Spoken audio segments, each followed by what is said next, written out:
Do you want to see who I am following on Facebook? You can see who you follow on Facebook with just a few simple steps.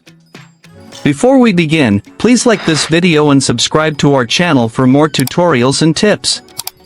I've also included some helpful tools and apps in the description, so be sure to check them out. To see who you're following on Facebook.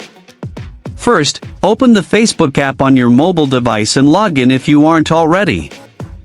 Once you are on Facebook, tap on your profile picture or the three horizontal line menu. A new screen will appear. From here, tap on your name or profile picture to go to your Facebook profile. Once you are on your profile page, you will see friends or followers below your profile picture. Just tap on either friends or followers, it depends on whether your account is professional or personal.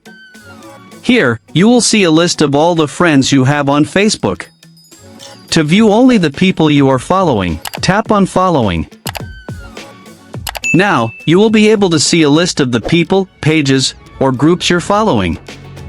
From the list, you can unfollow accounts one by one.